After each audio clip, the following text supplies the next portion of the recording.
मी वैष्णवी बोलतेय. हो, तीच वैष्णवी जिने आपल्या 9 महिन्यांच्या चिमुकल्या बाळाला सोडून या जगातून एक्झिट घेतली. पण खरंच मी आत्महत्या केली होती का? की मला या आत्महत्येसाठी प्रवृत्त केलं गेलं? आज मी तुम्हाला माझ्या आयुष्यातील प्रत्येक क्षण, प्रत्येक कटू सत्य सांगणार आहे. शशांक हगवणे हा राजेंद्र हगवणे यांचा धाकटा मुलगा. राजेंद्र हगवणे राष्ट्रवादी पक्षाचे मोठे प्रस्थ, रुबाबदार व्यक्तिमत्व. पण मला ना त्यांच्या राजकारणाशी किंवा त्यांच्या प्रतिष्ठेशी काहीच देणं घेणं नव्हतं. मी फक्त शशांकला पाहिलं आणि त्याच्या प्रेमात आकंठ बुडाले.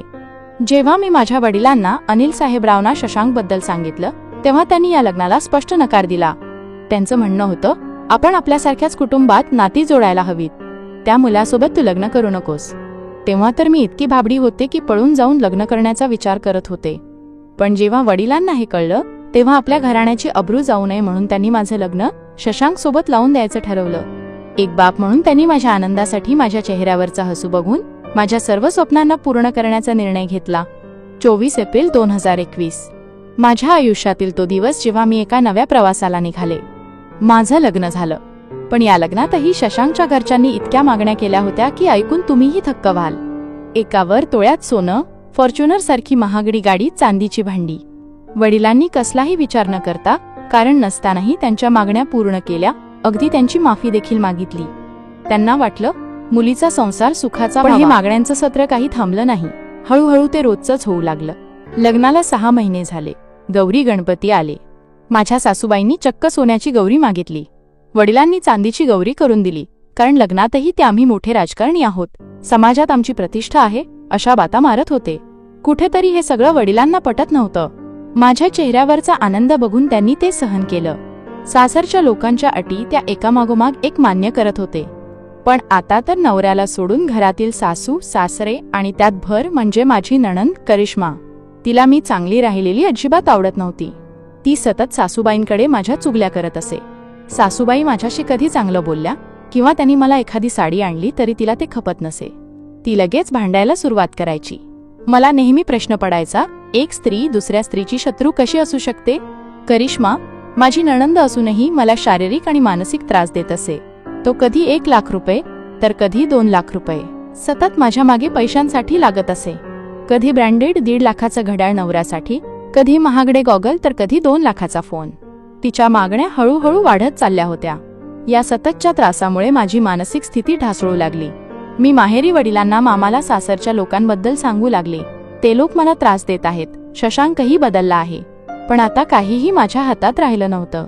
एकतर प्रेमविवाह केला होता आणि त्यात सासरची मंडळी असा त्रास देत होती. काय करावं हे कळत नव्हतं. आमच्या लग्नाला 1 वर्ष झालं आणि मला दिवस गेले. मी आनंदाने ही बातमी शशांकला सांगितली.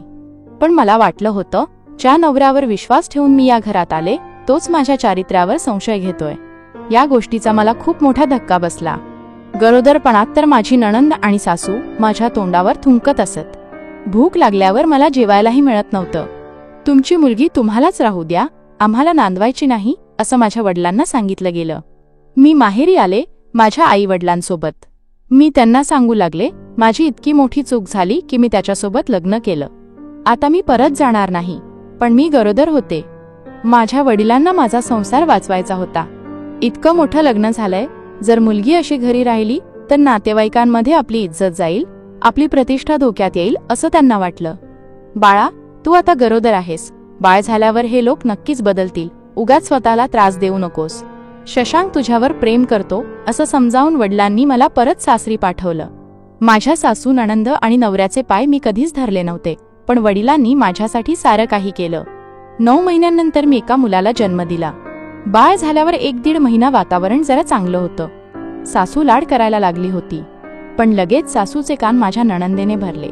इतके लाड करू नकोस, ती काही चांगली सून नाही. एक खूप महत्वाची गोष्ट इथे मला सांगावीशी वाटते. माझ्या लग्नाला 1 वर्ष होऊनही माझ्या नवऱ्याने मला माझ्या जावेशी बोलू दिलं नव्हतं. तो नेहमी सांगायचा, माझ्या भावाची बायको चांगली नाही, ती भांडखोर आहे. पण आता मात्र मला माझ्या जावेला काय त्रास झाला असेल हे समजू लागलं. माझ्यासारखाच त्रास या लोकांनी तिलाही दिला होता. ती आता पोलिसांना सांगते आहे की तिलाही सासरच्यांनी असाच त्रास दिला होता. एकदा तर भांडणात तिला मारहाण करून घराबाहेर काढलं होतं. पण या लोकांच्या राजकीय दबावामुळे तिची तक्रार पोलिसांनी घेतली नाही. आपापसात मिटवून घ्या असं सांगून तिला परत पाठवलं. म्हणून ती या लोकांपासून दूर राहते, हे मला आता समजलं. या अगोदर जर मी याविषयी चौकशी केली असती तर कदाचित मी वाचली असते. तो फक्त मला माहेरून पैसे आणायला सांगत असे आणि मी सुद्धा नवऱ्याने सांगितलं म्हणून माहेरून पैसे आणत असे. माझ्या वडिलांना मुलीला त्रास नको होता म्हणून मी जे मागेल ते मला देत होते. त्यांची फक्त एकच इच्छा होती, माझ्या मुलीचा संसार सुखाचा व्हावा. हळूहळू माझं बाळ 6 महिन्यांचं झालं, पण माझा हा त्रास मात्र काही कमी होत नव्हता. बाळाकडे पाहून मी सारं काही सहन करत होते. आज नाही तर उद्या परिस्थिती बदलेल आणि सर्व काही व्यवस्थित होईल ही एक आशा मनाशी बाळगून होते. पण माझ्या चारित्र्यावर वारंवार संशय घेतला जात होता. मी या सगळ्या गोष्टींना कंटाळून शेवटी वडिलांना सांगितलं, मला इथे राहायचं नाही. त्यांनाही माझे होणारे हाल दिसत होते, त्यामुळे त्यांनी देखील आपण काहीतरी मार्ग काढू असं मला सांगितलं. मला रोज मारहाण होऊ लागली. मला खूप रडू येत होतं. मी माझ्या मैत्रिणीला फोन करून सांगितलं, मी खूप मोठी चूक केली आहे. जर मी माझ्या वडिलांचं ऐकलं असतं आणि त्यांनी सांगितलेल्या जागेवर लग्न केलं असतं तर आज कदाचित माझे असे हाल झाले नसते. तीही म्हणाली, मोठ्यांचं ऐकून दुसरीकडे लग्न केलं असतं. माझ्या चुलत भावाचं लग्न होतं तेव्हा शशांकला त्यांनी कपडे आणि अर्ध्या तोळ्याची अंगठी दिली होती. तो दिवस माझ्यासाठी काळ बनून आला होता.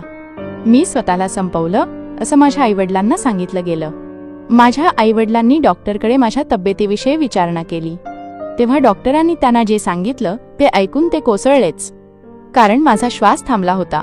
तेव्हा माझ्या वडिलांना माझ्या अंगावर मारलेले निशाण दिसले, जे या सासरच्या लोकांनी केले होते. सासरच्या लोकांनी हुंड्यासाठी तिचा छळ केला आणि त्यामुळे मुलीचा जीव गेला असा आरोप माझ्या वडिलांनी केला. विजय हॉस्पिटलने दिलेल्या अहवालानुसार माझा मृत्यू गळ्याजवळ फास लागल्याने झाला होता. माझ्या मृतदेहावर धागे आणि कपड्याचे निशाण होते. हे सगळं बघून माझ्या वडिलांनी माझ्या नवऱ्या शशांकवर खुनाचा आरोप लावला. पोलिसांनी माझी नणंद, सासू, नवरा यांची चौकशी केली, परंतु माझे सासरे फरार झाले होते. 16 मे 2025 रोजी ही घटना घडली आहे. या सगळ्यासाठी तेच जबाबदार आहेत. माझं बाळ कुठे आहे याचा तपास लागत नव्हता. माझ्या मृत्यूनंतर माझं 9 महिन्यांचं बाळ निलेश चव्हाण या व्यक्तीकडे माझ्या सासऱ्यांनी सोपवलं होतं, जिथे ते सुखरूपपणे माझ्या आईवडिलांकडे सोपवण्यात आलं. माझी लेक माझ्या वडिलांच्या काळजाचा तुकडा, त्यांचे प्राण. पण मला एक प्रश्न तुम्हाला विचारायचा आहे, कोणती आई अशी आहे जी आपल्या 9 महिन्यांच्या बाळाला सोडून स्वतः आत्महत्या करेल? सासरची माणसं त्यांच्या वयाच्या उतारवयात आपल्या बाळाला त्यांच्याकडे सोपवून स्वतः हे जग सोडून जाईल का? माझ्या जाऊबाईंनी वेळेवर निर्णय घेऊन स्वतःला वाचवलं म्हणून त्या आज सुरक्षित आहेत. त्यांचा नवरा त्यांच्या बाजूने होता म्हणून त्या हे सर्व काही करू शकल्या. पण माझ्याकडे तर हा पर्याय नव्हता. माझ्या नवऱ्याने, शशांकने मला साथ दिली नाही. त्यांना जन्मठेपेची शिक्षा व्हावी असं पूर्ण महाराष्ट्र म्हणत आहे, परंतु त्यांना शिक्षा होईल का की नेहमीप्रमाणे ही केस दाबले जाईल? अशा विज्ञान युगातही हुंडा मुलींचा जीव घेतो आहे. यापेक्षा मोठी शोकांतिका काय असू शकते? आज माझ्या एका चुकीच्या निर्णयामुळे मला माझा जीव गमवावा लागला, तेही माझ्या तान्ह्या 9 महिन्याच्या बाळाला सोडून. पैसेवाला जावई भेटला म्हणून बाप सर्व गावाला सांगत होता, पण 1 वर्ष होऊनही मुलीच्या चेहऱ्यावर आनंद नव्हता. मुलीच्या सासरची माणसं पैशाने श्रीमंत असली तरी चालतील, पण मनाने मात्र श्रीमंत असली पाहिजेत, तेव्हाच त्यांचा संसार सुखाचा होत असतो. ही गोष्ट आता मला कळली आहे, तीच मी तुम्हाला देखील सांगते आहे. जर प्रेमविवाह करत असाल तर हुंडा अजिबात देऊ नका. सासरच्या माणसांना एकदा त्याची चटक लागली की ते पिच्छा सोडणार नाहीत. सर्व आरोपींना कठोर शिक्षा झाली पाहिजे असं सर्वजण म्हणत आहेत, पण त्यांना शिक्षा होईल की नाही हे सांगता येत नाही. पण उद्या तुमची मुलगी देखील दुसऱ्याच्या घरात सून बनून जाणारे. देवाच्या न्यायालयात तर अशा या नराधमांना शिक्षा मिळणारच आहे, पण या जनतेच्या न्यायालयात देखील त्यांना शिक्षा मिळाली पाहिजे अशी मी अपेक्षा करते. आणि आता मी तुमच्या न्यायाची वाट बघत आहे.